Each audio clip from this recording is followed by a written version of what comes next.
Greetings again and welcome to today's session. This session we're going to be covering the nerves of the lower limb again. This is one of those sessions that just includes a lot of information that's already been brought up before. So it's just going to be like a summary of things that you already know. So let's just get right into it. So, the nerves of the lower limb generally arise from the lumbar and sacral plexuses. The nerves that come from the lumbar plexus to supply the lower limb are the femoral nerve, the obturator nerve, and the lateral cutaneous nerve of the thigh. Okay, so these three come from the lumbar plexus. The ones that come from the sacral plexus to supply the lower limb are the superior gluteal nerve, which ends up supplying the gluteus medius and gluteus minimus, the inferior gluteal nerve to the gluteus maximus. You've got something called the pudendal nerve, where even though it doesn't actually supply the lower limb, but it's still a nerve of the sacral plexus, it supplies the perineum. And obviously we've got the sciatic nerve, which terminates in the popliteal fossa or just above the popliteal fossa into the tibial nerve and the common perineal nerve. Okay, so remember you've got three nerves coming from the lumbar plexus, and you've got about three nerves coming from the sacral plexus as well. Okay. All right, so let's look at the femoral nerve first. Okay, we all know that the femoral nerve is a branch of the lumbar plexus. It takes its origin from L2, L3, and L4, and it is the nerve of the anterior compartment of the thigh. So it ends up supplying the quadriceps and the sartorius and all those muscles. It arises in the abdomen, so it originates from the lumbar plexus in the abdomen, enters the thigh behind the inguinal ligament, so similar to the external iliac artery and the femoral artery and all that. And its position is lateral to the femoral artery. And then 2 inches below the inguinal ligament, so after it passes under the inguinal ligament, it divides into an anterior and posterior division. Now, what the anterior division does is that it gives off muscular branches to the sartorius and the pectineus. It gives off cutaneous branches, so branches to the skin, okay? Specifically, the medial cutaneous nerve of the thigh, so obviously that's going to end up supplying the medial skin of the thigh. It gives off the intermediate cutaneous nerve of the thigh, that ends up supplying the middle anterior aspect.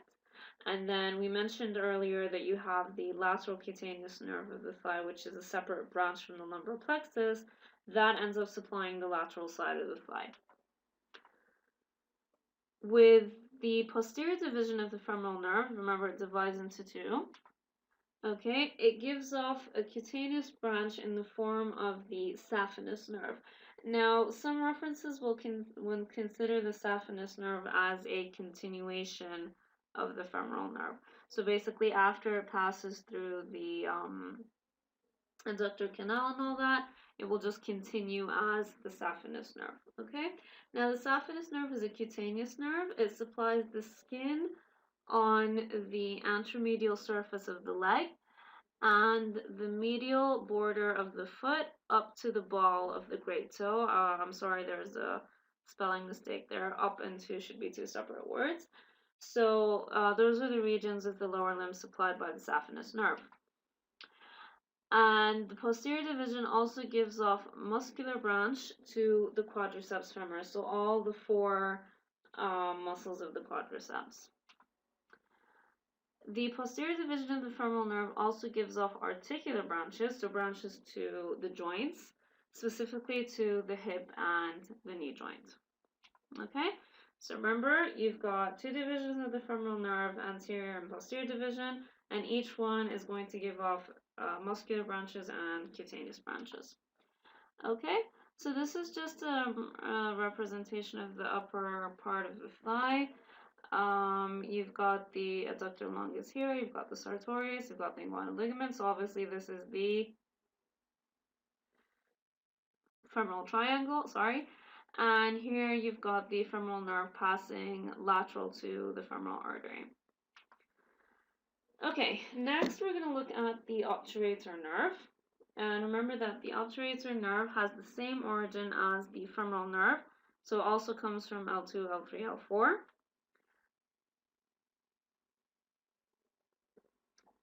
And in the abdomen, sorry, just took a sip of water there. In the abdomen, it runs down the medial side of a muscle called the psoas major. That's found on the back of the abdominal wall. Okay. And then it descends to the obturator foramen. Okay, so if you guys remember in the hip bone, there was that obturator foramen that was closed off by the obturator membrane, except for the upper part which forms the obturator canal. So the obturator nerve is going to pass through that. Okay. And in order for the obturator nerve to reach the obturator foramen and the obturator canal, it has to pass behind the common iliac artery. So basically, it'll descend on the medial side of the psoas, pass behind the common iliac artery, and then go through the obturator foramen, specifically in the obturator canal. And similar to the femoral nerve, it also divides into an anterior and posterior division. Okay, the anterior division gives off muscular innervation to the adductor longus, to the adductor brevis, and the gracilis, while the posterior division supplies the adductor magnus. Okay, so here you're just looking at the medial compartment of the thigh, and in this picture you can see the anterior division of the obturator nerve. It's found between the adductor longus and the adductor brevis, and then behind the adductor brevis you would find the posterior division. Okay, moving on. So now we've basically done the anterior compartment of the thigh, the medial compartment. Let's move on to the sciatic nerve, which is found in the posterior compartment. The sciatic nerve is the largest nerve in the body, and it has a significant root origin from L3, 4, and 5, and S1 and S2. So it's kind of like the link between the lumbar and sacral plexuses.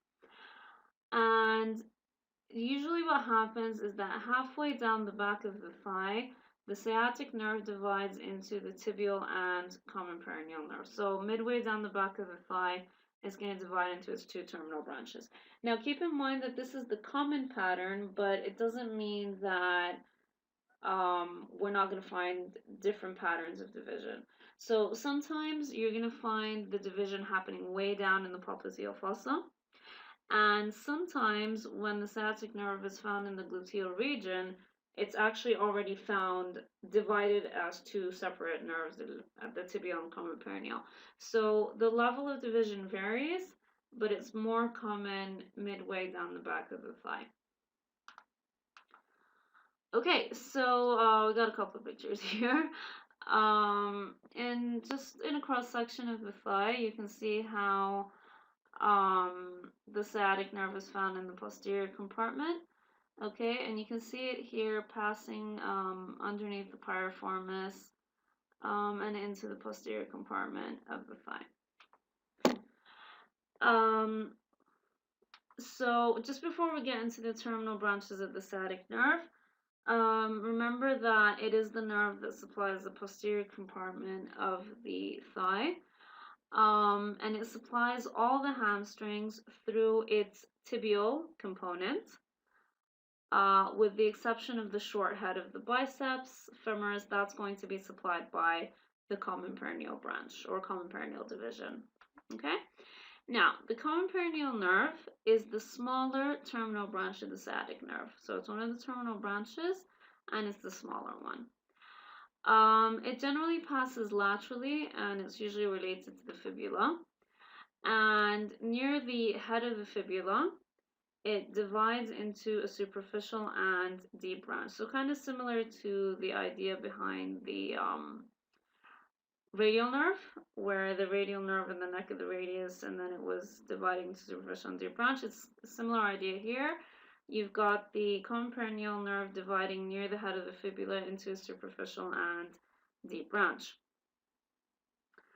The deep branch curves around the, oh my goodness, I am so sorry. I promise I will fix that. It's not around the radial neck, it's around the neck of the fibula. And it reaches the anterior compartment of the leg. Okay, so the deep branch of the common peroneal nerve will end up supplying the anterior compartment of the leg. The superficial branch or superficial division of the peroneal nerve, so the superficial peroneal nerve, will end up supplying the lateral compartment of the leg. The tibial nerve, which is the other terminal branch of the sciatic nerve, will end up supplying the muscles of the posterior compartment of the leg. And what happens to the tibial nerve is that it terminates by dividing into the medial and lateral plantar nerves, and those nerves end up supplying the foot. Okay, so that was just a summary of the major nerves of the lower limb. Okay, make sure for each one that you know, obviously its name, its origin, where it comes from. Okay, and then what structures it's responsible for supplying. Does it supply the skin? Does it supply the muscles? Does it supply both? Okay, so those are the important things that you need to know. Okay, so that wraps up the session for today. I hope it was useful for you. And as always, I'm available for questions if you have any. And hopefully I will see you guys very soon. So thank you for listening and take care.